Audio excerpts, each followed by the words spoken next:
أعوذ بالله من الشيطان الرجيم بسم الله الرحمن الرحيم. Dear friends, welcome to Idea Foundation Forum. Today we will discuss the research topic Quranic philosophy of prosperity.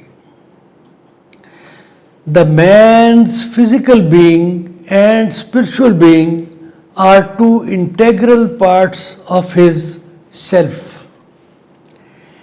If someone amasses a lot of worldly wealth against the persuasions of his soul, he may be temporarily happy for that wealth. But his inner self will keep him pricking due to his depressed soul. A man's soul is delighted, is happy when he submits to the will of Allah and enjoys his worldly life, taking due care of the collective well-being of his community. This balanced combination gives him comfort of life together with solace of heart and peace of mind. The Quranic theme of this balanced approach of prosperity ensures delightful life here in this world and a promised life in the hereafter too. Let us see how worldly possessions together with intellectual poise and spiritual enrichment build the durable mansions of true prosperity in this world and salvation of the hereafter in view of Quranic teachings. Dear friends, in the stream of social studies, prosperity has been discussed in various contexts. Most of these studies cover economic dimensions concerning with the material achievements. However, some of them include socio-psychological dimensions as well. These studies broaden the scope of economic prosperity by adding some more dimensions like satisfaction, social cohesion, quality of life, literacy levels, etc. And named it means prosperity, societal or humanistic well-being instead of prosperity. This change got noticeable academic attention since 1960s and became part of national agendas at the onset of this century, of the current century.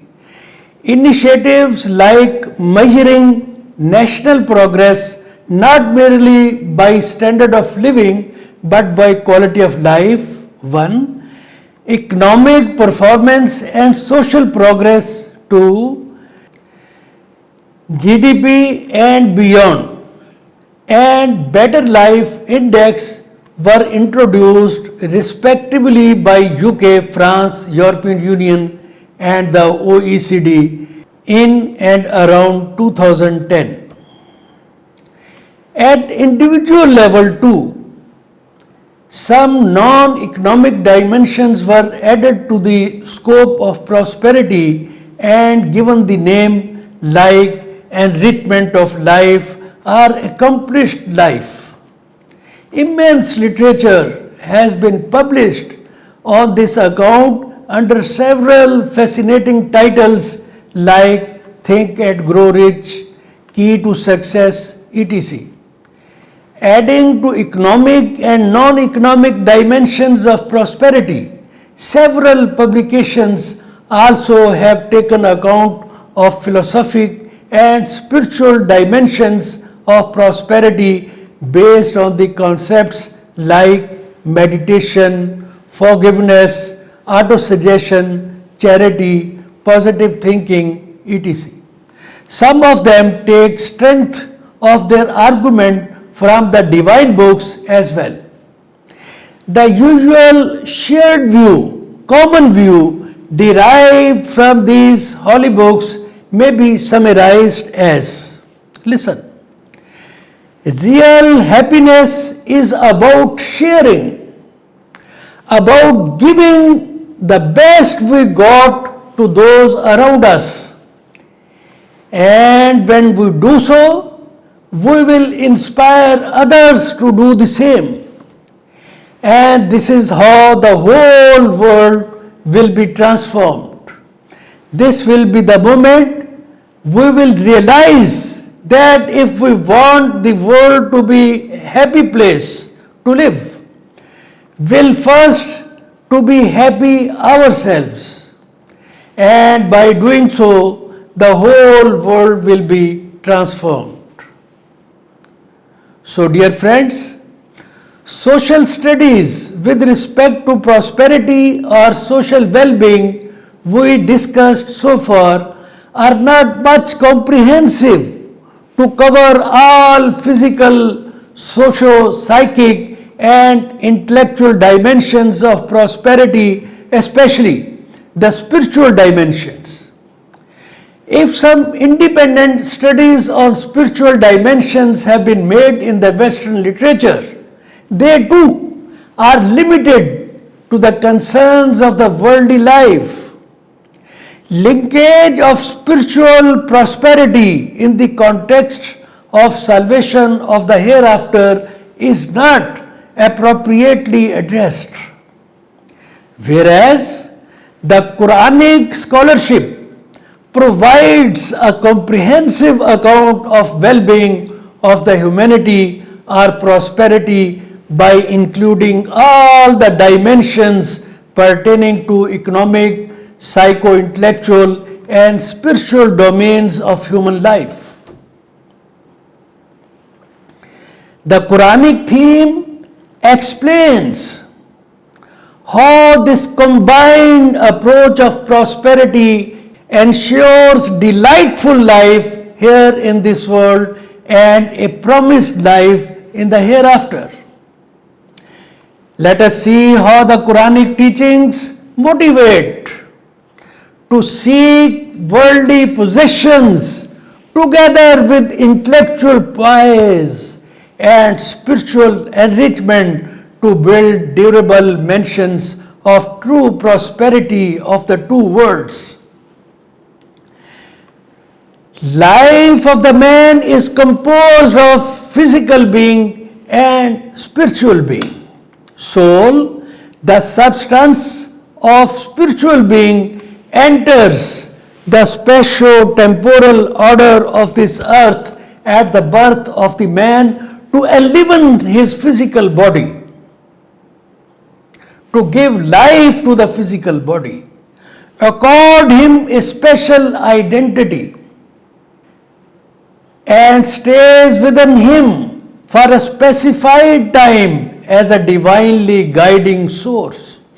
After a fixed term, it returns to its creator with the scorecard, performance card of the man's performance of the worldly life, leaving the physical being as a heap of dust behind.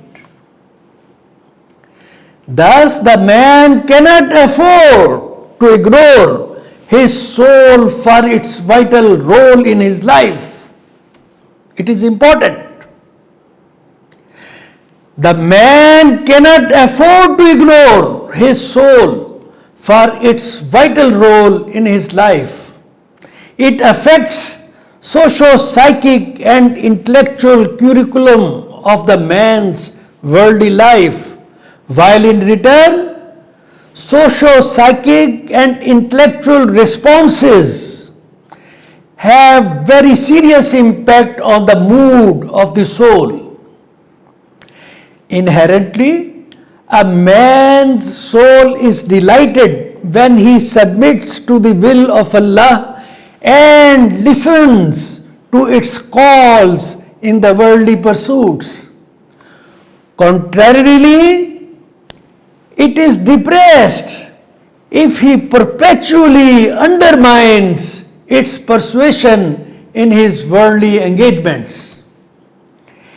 If a man acquires a lot of worldly wealth and power and influence, demeaning his soul, depressing, ignoring his soul, he may be temporarily happy, but constant pricking of his depressed soul keeps him conscious of some agonizing loss in life. Thus, heaps of his wealth, heaps of his worldly wealth and power and influence fail to give him solace of the heart and peace of the mind and fill the hollowness of his self. So, listening to the call of the soul is real success in this world and salvation in the hereafter.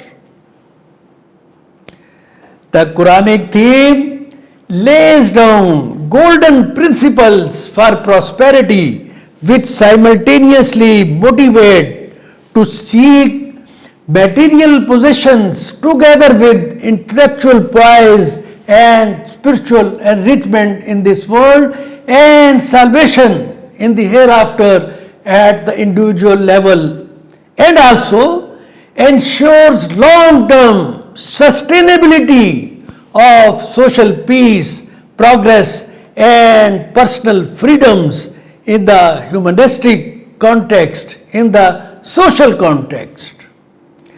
There are several verses of the Quran which reveal the golden principles for prosperity. A few of them are being displayed on the screen for your convenience. Please have a look. I will quote here ayat 77 of Surah Al-Qasas, which refers to the central idea contained in the verses of the Quran shown on the screen. It says, please focus on each and every segment of the ayat. But seek through that which Allah has given you the home of the hereafter. And yet, focus, and yet do not forget your share of the world. And do good as Allah has done good to you. And desire not corruption in the land. Indeed, Allah does not like corruptors. Dear friends, 4 aspects of prosperity have been described in this verse, in this ayat. Firstly, earning the worldly wealth is not prohibited, but it should be earned through just means. Likewise, its spending of this wealth on oneself and on others should reflect decency and benevolence. The objective should be to seek Allah's blessing for some good reward in the hereafter. Secondly, Allah says, and yet do not forget your share of the world, which means the man is advised to spend a livelier life, happy life, enjoyable life, and not a life of seclusion by negating the amusements of life which have not been prohibited by the Quran or Sunnah. A balance is desired between worldly activities and ibadat. Thirdly, in this ayat, Allah has set a golden criterion, golden principle for goodness by desiring from the man to do good as as Allah has done good to him. This is the criterion. It sets the foundation for equity and collective well-being of the humanity. Fourthly, Allah has made the man responsible for establishing peace in the world.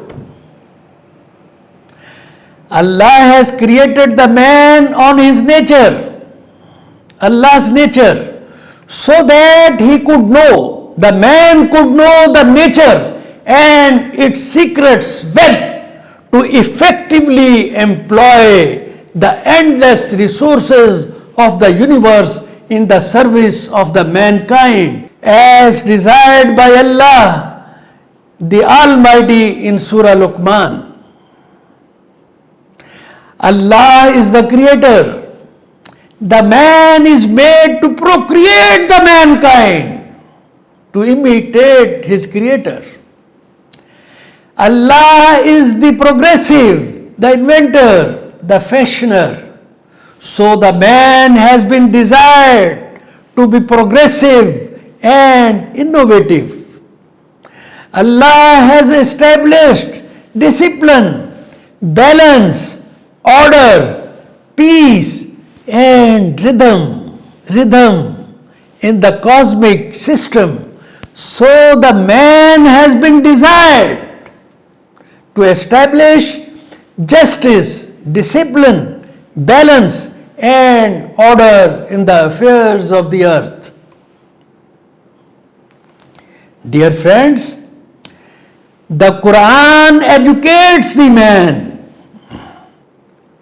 The Quran educates the man that he, as vicegerent of Allah, is trustee,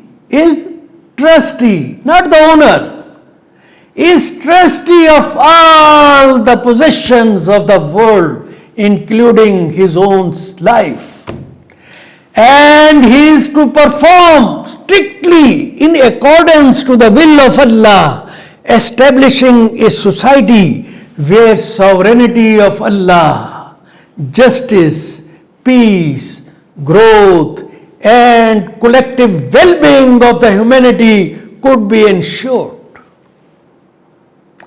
Thus, the man is assigned two types of obligations, one to his Allah and the other to his fellow beings. However, it's important, the apex of the man's achievements lies in the performance of both the obligations. Both the obligations. For the well-being of humanity, peace is of prime significance. Justice, order, and socio-economic equity ensure economic growth of a society, and personal freedoms and security of its citizens. Individual interest against the collective interest. Mind it. Individual interest is recognized for operational efficiency, but the Quran provides a set of assured measures, effective measures to protect and promote socio-economic equity by diluting concentration of wealth, minimizing economic disparities among various segments of the society for social justice, equity, and protection of human rights. The Quran has emphasized on the mutual consultation for determining the societal affairs in all spheres of life. In view of the purpose of the man's creation, innovation and intellectual evolution are fundamental prerequisites, necessities to ensure a perpetually growing society befitting the needs of the future generations. Innovation, material and intellectual evolution and growth, progress are the call of the nature, and religious obligations for a Muslim. Mind it, religious obligations for a Muslim. To discharge these obligations well, Allah has blessed the man with 4 important endowments, which are the divine message, the spiritual guidance of the soul, knowledge of the senses and intellect, and the nature of the man himself. The nature of the man is creative and innovative in its character, as it is groomed with the creative energy of Allah. Why? Because man is created on the nature of Allah. The universe is made on the principles of growth and innovation and its laws, laws of the universe, laws of the nature. Pursue the principles of growth and innovation too. As the universe is growing and dynamic in its character, in its nature, Allah has promised of a growing intellect of the man to keep him abreast with the present as well as emerging mysteries of the nature. But the condition, focus. I seek attention. But the condition is very important. But the condition is that the man need to keep on pursuing new vistas of knowledge and wisdom. Allah has called knowledge and wisdom prosperity or well-being in abundance, as described in ayat 269 of Surah Baqarah. Listen. يُؤْتِ الْحِكْمَةَ مَنْ يَشَاءُ وَمَنْ يُؤْتَ الْحِكْمَةَ فَقَدْ أُوتِيَ خَيْرًا كَثِيرًا. Allah gives wisdom to whom He wills, and whoever has been given wisdom has certainly been given much good, great treasures of well-being. Dear friends, the Quranic theme of comprehensive prosperity envisaged in this worldly life in terms of physical, psycho-intellectual and spiritual dimensions and its relationship with salvation of the hereafter have been expressed in a diagram to give a summary view of the discussion made so far. Quranic philosophy of prosperity. Let us see on the screen. Dear friends, with this we conclude our discussion today. These programs are recorded both in Urdu and English. Their videos can be watched on the ideafoundation.com.pk website or its YouTube channel and Facebook. Their written versions are also available on the Idea Foundation's website. Please note code number of this program, Idea 1A R23 or lecture number 75. All friends are requested to subscribe the Foundation's YouTube web channel for the benefit of this noble cause. Thank you, friends, for your participation. Allah Hafiz.